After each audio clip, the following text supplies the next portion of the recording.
Vamos ver se vai continuar. Eu tinha parado na pergunta se o senhor tivesse 5 discos para o senhor levar para uma ilha deserta.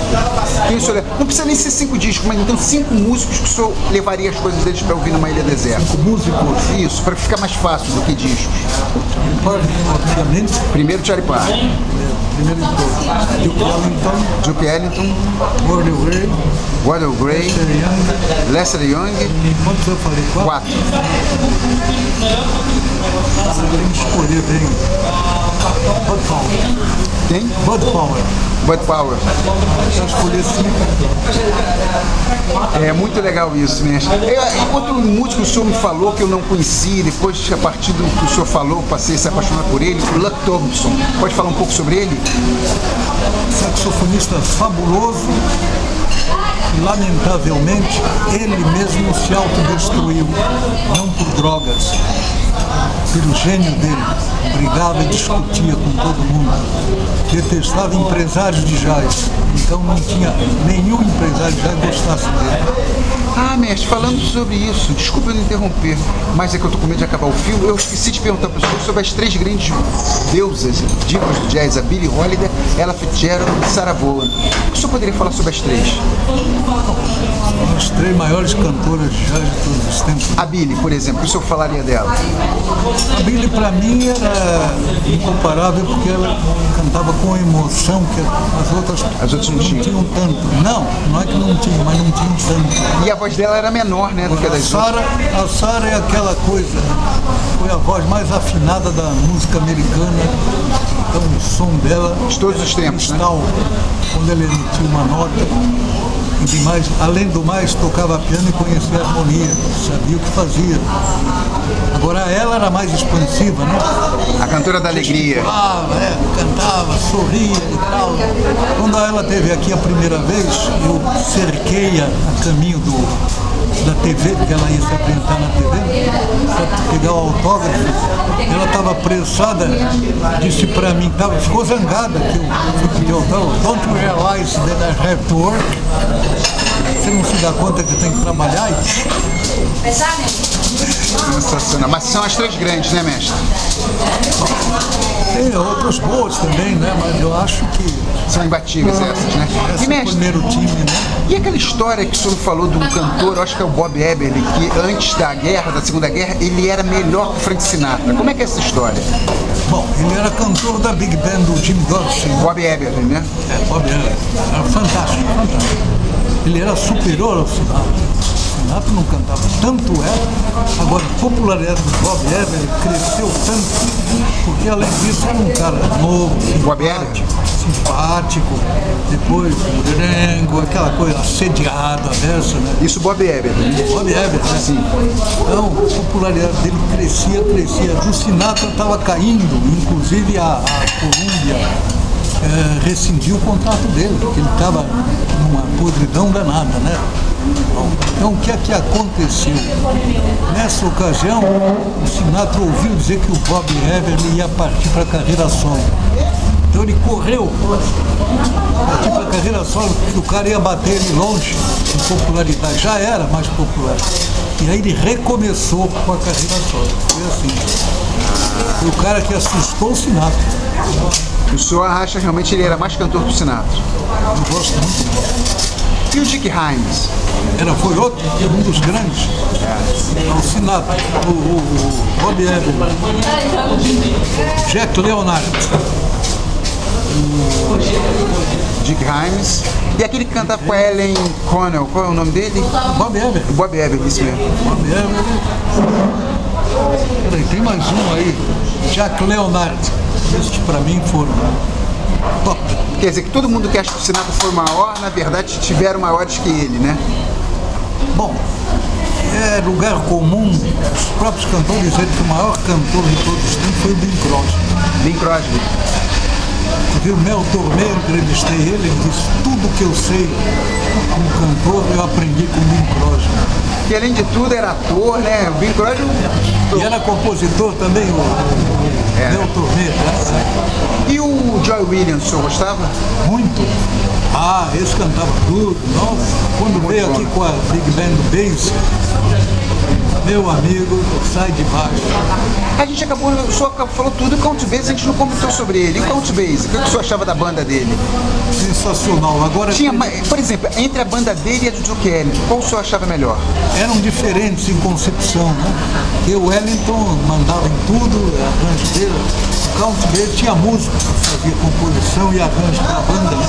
Agora, quando eu fui ouvir a primeira vez o Count Basie em 57 no Newport Jazz Festival.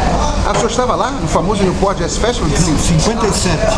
Em 56 foi o Duke Ellington que acabou com o festival. Ah, é, que teve os solos do Paul Gonçalves. Então, quando eu fui ouvir a banda do Count Basie, rapaz, meu queixo caiu. Os discos não diziam que era banda. O senhor poderia dizer assim, resumindo, que o Count Basie, de repente a banda tinha mais swing e a Duke Ellington era mais... Tinha. Era isso, a de Tinha porque as composições dos arranjos para Count Basie era tudo swing, quase tudo swingado. Balada era uma ou outra. Do Ellington não, tinha acho que era coisa do Ellington. Coisa bacana, mas não era assim, compreende? Eu tenho um amigo meu, assim. eu tenho um amigo meu, João, que diz que acha o Count Basie, que o piano Count Basie é fraco. Eu sempre brinco com ele, digo, o Count Basie foi um baita pianista. Ele diz, não, o Count Basie só tocava um pouquinho. Como pianista, o senhor acha o Count Basie fraco? Pelo contrário, ele gravou muito boogie-woogie e outras coisas, que não era brincadeira. Nessa vez que eu fui a Newport em 57, quando a orquestra entrou, o John Hammond apresentou, John Hammond, crítico, era cunhado do Benny, apresentou e tal. Cada músico ele dava uma brincadeira. Agora fulano, até quando foi o John Newman, now the greatest ever of the trumpet, John Newman. John Newman é outro underrated, Veio né? abaixo, veio abaixo. Fantástico trompetista, né? E o Lester Young era convidado da orquestra, meu amigo. Depois que eles sentaram, então atacaram o primeiro número, era o One O'Clock Jump. One O'Clock Jump é fantástico. Rapaz, olha, eu só não vou me arrepiar, já estou arrepiado um pouco, mas só não vou ficar todo arrepiado. Quando eles começaram, o Lester foi pro microfone e atacou. Rapaz, olha aí, eu até hoje lembro. Quando ele atacou, eu disse, meu Deus do céu, eu vou morrer hoje aqui. Foi, eu vou morrer, mas vou morrer feliz. E o senhor acha, por exemplo, em relação, a gente não comentou, o pai desses todos, o homem que deu início a tudo isso, Louis Armstrong. O que o senhor achava do Louis Armstrong como músico? Bom, ele foi um inovador na época dele, né? Porque ele tem os méritos justamente por isso, né? Começou a tocar coisas que ninguém tocava, aí ele evoluiu e junto com ele muita gente. Ele influenciou bastante músicos, né? Principalmente músicos de New Orleans, né? Agora, foi realmente uma grande personalidade, inclusive não só como músico, como entertainment, né? Ele era brincalhão, soltava piada e tal. Pegava a cantora dele, que era gordíssima, até uma Middleton, né? Manhuda, né? Aquelas protuberâncias, abraçava. Tinha uma música que ele cantava com ela, This My Night Dream. O cara abraçando. Vamos fazer This My Night. Eu olhava no traseiro, a turma vinha abaixo. Mestre, falando um pouco desse pessoal das antigas, o Sidney Bechet. Eu nunca ouvi pessoalmente. Bom músico? Bom, era do sax soprano, é pai do sax soprano, né? Muito bom. Bom, depois foi pra França e lá ficou, morreu, né? Lá casou, morreu. O Benny Goodman? Comparado. Clarinete não tinha pra ninguém. Um dos caras que ajudou a acabar com o racismo na música, né? O Benny Goodman, né? Ah, sim. Foi um dos primeiros a fazer integração. Integração de brancos e negros. O quarteto dele era ele, Ted Wilson, Lionel Hampton e Gene Krupa. Só ele e Gene Krupa que eram brancos. Aquilo foi um escândalo, né? Mas ele não. Quando ele esteve na União Soviética, então eles se apresentaram lá no Teatro de Moscou, né? Logo quando a orquestra entrou, tinha aqueles cartazes. Oh, Home, América, não sei o que. Havia aquela... Como é que chamava? Rivalidade. Não, além da rivalidade, aquela antipatia gratuita com o americano, né? Então, bom, os músicos começaram a tocar e vai, não sei o que e tal. Lá pela altura da segunda música, já a coisa começou a atenuar um bocadinho. A certa altura, uns caras da primeira fila começaram a jogar pedras e outras. Quando o músico ia para o microfone para solar, tanto é que o trombonista, a pedra quase pegou nele, né? Pegou nele. O Benny Goodman me contou isso depois que eu vim aqui, né? Quando terminou o concerto, tinha aquela polícia KGB. Uma coisa terrível. Prendeu o John Newman, o Ruth Sims, o Phil Woods e o baixista. Entendeu? Eram espiões da CIA, disfarçados de músicos. Disfarçados. Então, quando prenderam, Benny Goodman assim declarou preso, os músicos todos. Então vai todo mundo preso. Então ele acionou o embaixador americano, foi lá e resolveu. Né? E o Benny Goodman, quando eu perguntei a ele como é que foi isso, ele disse: pois é, você já imaginou John Newman e o Woods?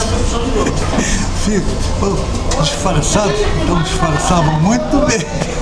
O cara tocando na casa, espiões disfarçados. Mas o senhor, bom o senhor ter falado do Phil Woods. Como o senhor achava, como sax alto, bom músico? Muito bom o Phil Woods, né? Muito bom. E o senhor também falou sobre Gene Krupa, ele como baterista, o senhor gostava? Olha, ele foi um excelente baterista, foi o cara que despertou entusiasmo pela bateria na era do swing, né? Mas ele é melhor que o Buddy Rich, por exemplo? Aí o pai era duro, né? Buddy Rich também era fantástico, né? Buddy Rich era duro, não era brincadeira. Mas qual o senhor prefere, Buddy Rich ou Gene Krupa? Aí a balança não pesa para nenhum dos dois, não é páreo duro. E falando também de músicas antigas, o Art Shaw, o que o senhor achava? Viu só? Art Shaw, grande clarinetista, excepcional, é o grande rival do Benny Goodman, né? Né? Naquela época. Foi super mulherengo, né? Casou com tudo que era mulher bonita do cinema americano. Então teve 8 divórcios. É mesmo? Art Shaw? 8 divórcios. Imagina a grana que esse cara tinha que pagar, né? O senhor também mencionou os Utzinhos, gostava? Bom, né? Ele veio aqui com o Alcon. O Alcon o senhor também gostava, né? Espetacular. Estraçalhado. E o senhor me conte aquela história do Joey Castro, pianista, que... Como é que é a história? Casou com a viúva da Doris Duke. Que era viúva do Rodolfo Valentino? Não, ela herdou do marido que tinha falecido a casa, o palacete que tinha sido do Rodolfo Valentino. Era o Falcon Lair. Falcon Lair, né? Que eles têm até uma gravação, né? Tem o tema do Dos Quartet for The Pendulum at Falcon's Lair, que é um tema sensacional. Né? E esse Joey Castro era um grande pianista, né? Era muito bom. Tocava com o Ted Eder, um quarteto Ted Eder, ele, Billy Higgins na bateria. Tem que limpar aí, que ele já tá banho no pai dele. Quem era o baixista? Puxa vida. Era de primeira, rapaz, tá me fugindo o nome. Falando de Joey Castro, eu lembrei, sabe de quem? Do Ted Edwards, bom saxofonista também. Excelente. Quando o Billy Higgins esteve aqui, a segunda vez, na coletiva, eu perguntei para ele, pelo Joe Castro e o Ted Edwards. Ele até que falou, bom, o Joe Castro agora ele se divorciou da Doris Duke. Devia ter feito, né? Bom, eu digo, e o Ted? Bom, o Ted está em Las Vegas, ele arrumou um conjunto, toca lá todas as noites e tal. E eu disse, he's in good shape, wonderful, nobody played like him, nobody. Ted não era brincadeira. Essas histórias são muito interessantes, mas porque nada disso chega aqui. Quer dizer, o senhor sabe dessas histórias que muito o senhor viveu, o senhor conversou com os músicos, né? Então o senhor fica sabendo dessas histórias que a gente não fica sabendo. Eu nunca perdi a oportunidade de conversar com o músico já, a não ser que ele não quisesse falar. Era diferente. Nunca perdi. Eu era até, certo ponto, às vezes até era insistente, mas não demais, né? O cara não me mandar para aquele lugar. Então, nunca perdi uma chance. O senhor podia me falar um pouco sobre a condessa, a baronessa Panônica? Ela ajudou muitos músicos, né, do jazz? Bom, ela foi praticamente... Bom, Charlie Parker morreu no apartamento dela, né? O Monk era muito amigo dela. A Mississippi, uma vez para impedir a prisão do Monk, ela se denunciou à polícia porque fizeram no carro dela uma vistoria e tinha droga do Monk. O Monk no preso, ela disse que era dela. Depois ela respondeu o processo, foi liberta, tinha grana, né? Mas ela foi só amiga deles ou foi amante de algum deles? Não se saiba não, né? Agora, algumas músicas foram feitas em homenagem a ela, né? Várias, né? Nicas Tempo, Nicas Me, Nicas né? Dream, é do Horace Nicas Dream. Nicas era a abreviação do Panônica. Né? Panônica. Ela realmente foi uma pessoa muito importante, né, para os músicos de jazz, né? Panônica era um tema do Monk, né? Panônica. Foi importantíssimo. Era, como é que eles chamavam? Tinha um termo especial, pessoa assim que gasta muito dinheiro. Perdulário.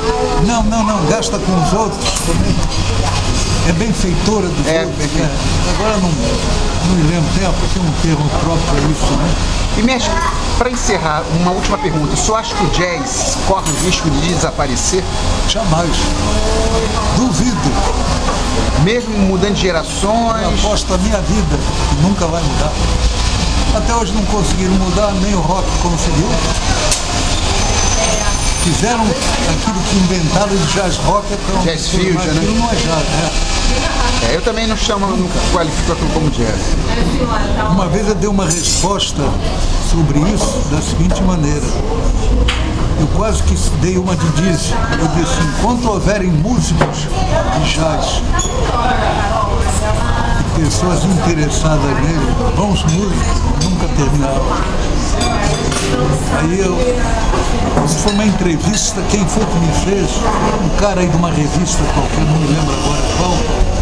Eu disse, tenha em mente o seguinte, hoje nos Estados Unidos, eu falando, 8.000 universidades americanas que lecionam jazz. 8.000? Então elas vão fechar? Não vão. Falei pro cara, 8.000, É que nem a música clássica, também não vai acabar, não adianta. Não tem como. Por mais que o pop, o rock, essas porcarias estejam aí. Nada. Tem coisas que nunca vão terminar, né? Assim como no Brasil nunca vai terminar a roubalheira. Deus que me perdoe, mas é verdade. Então, vida longa ao jazz, né, mestre? Ah, se Deus quiser. Agora, a última pergunta mesmo, para encerrar. De todas as situações que o senhor viveu no jazz, se o senhor tivesse que relatar uma, a mais importante, que a mais lhe emocionou, qual foi no jazz? Ah, mais, tem que ser uma só, né? 3, pronto. A que mais me emocionou foi o Richard Parker ao vivo. Durante uma semana, né? 6 dias, né, senhor? Isso, qual foi o ano? 1954. No Birdland, né? Birdland. A segunda? A segunda que mais me emocionou foi a orquestra Duke Ellington Ao vivo aonde? aqui no Rio de Janeiro. Que ano? 1971, Aonde? Teatro Municipal. Foi fantástico. E depois o filho do Ellington, Mercer Ellington, me levou pro camarim para falar com o Foi um tal dia que o senhor foi dentro do ônibus? Foi, com os músicos, Conta essa história rapidamente do ônibus, mestre. Chegamos lá, os músicos saltaram com os instrumentos, eu saltei, eu ia no mesmo ônibus. E lá um camarada, não sei se era segurança, felicidade, aí, segurança, eu não tinha nada na mão, né? O cara disse, sucesso, bateu assim, sucesso, obrigado. Achando que o senhor era um músico, né? Eu estava no meio dos músicos. E qual é o terceiro grande momento? O Charlie Parker, Duke Ellington e o terceiro? A terceira grande emoção na minha vida foi há uns anos atrás, no Free Jazz Festival, quando a orquestra do Big Band do Illinois Jack tocou 2 O'Clock Jump no arranjo do R. James. Aí eu pensei que ia morrer. Isso foi aonde? Foi no Rio, Free Jazz Festival. O senhor lembra o ano? O último Free Jazz, agora não me lembro. Não tem problema. Mas aí eles tocaram o 2 O'Clock Jump do R. James pelo arranjo que não tem nada que se compare. Eu quase morri. Eu estava do meu lado com o Luiz Orlando Fernandes. Olha, se eu morrer, você me leva. Mas por causa disso, não tem nada que se compare com o arranjo. Ninguém fez nada parecido na vida. Arranjo de Jai, R. James, que todo mundo, quadrado, coisa nenhuma. Alô? Peraí. Pode continuar, mestre. Faltam só 2 Não, minutos aqui. foram as 3 maiores emoções da minha vida de Japão. Aí eu esqueci, né, da Orquestra Count Basie em Newport, mas aí já são 4. Não tem problema. Aí se o senhor falou 4, vai pra quinta então. Qual seria a quinta? A Billie Holiday, quando o senhor ganhou um beijo dela no rosto? Bom, isso foi pessoalmente, né, mas à noite foi sensacional. O curioso é o seguinte, quando ela... Oi. Alô? Oi. Eu já te ligo. Peraí, um instantinho só. Já te ligo. Peraí. Tá, oi, fala. Beijo. Pode continuar, mestre. Quando a Billie cantou no Carnegie Hall, né, que ela foi a última atração, foram mais de 8 atrações, né? Tocou muita gente, Count Basie, Dizzy Gillespie, Charlie Parker, Leslie Young. Foi a maior noite da minha vida, assim, no global, né? Então, ela... Tudo no Carnegie Hall. No Carnegie Hall. Foi 22 de setembro de 54. Você nunca mais esqueceu essa data, né? Nunca, nem posso. Eu tenho a minha fotografia na porta do Carnegie Hall. Um quadro lá. Bom, então, antes dela cantar a última música no Carnegie Hall, ela pediu desculpas ao público que estava cantando mal, era da rouquidão. Pô, cantar mal, nunca ouvi nada parecido. Eu fui no camarim, né? Peraí, eu tenho que ver essa mulher falar com ela. Aí eu fui, né? Aconteceu o episódio do beijo na bochecha. É que o senhor nunca mais esqueceu, né? Quase nunca mais limpou o rosto. Mestre, olha, eu quero agradecer por essa entrevista. Eu que agradeço. Foi fantástico. Aqui deve se juntar tudo, deve dar quase 1 hora de entrevista. Isso é alguma coisa que eu pretendo editar e depois passar para o senhor, mas isso vai estar guardado com o maior carinho. Eu e as pessoas que forem assistir esse vídeo vão se emocionar, aprender muito sobre jazz. E eu só tenho que agradecer a sua amizade realmente, mestre. Eu que agradeço a você. Sabe, essa possibilidade de conversar com o senhor sabe que eu tenho o senhor como eu disse, irmão de alma, eu gosto do senhor como um pai. Eu fico e agradeço. muito contente com isso. Ah, que bom saber disso. Então, Eu que tenho que agradecer. olha, gente, foi essa possibilidade de conversar com o mestre Rafael. Para mim, como vocês viram, foi uma verdadeira aula. Eu vim com essa camisa, ó, Parker, Dizzy, Coltrane e Miles. Eu não sei se está dando para ver. 4 grandes, né, mestre? Esses 4? 4 grandes esses, né? Parker, Coltrane, Dizzy e Miles, né? É um time desse não se faz mais como antigamente. Ok, mestre. Muito obrigado por tudo, mais uma vez, tá, mestre? Obrigado a você. Tá, e termina por aqui a entrevista com o mestre Rafael. Bom dia a todos.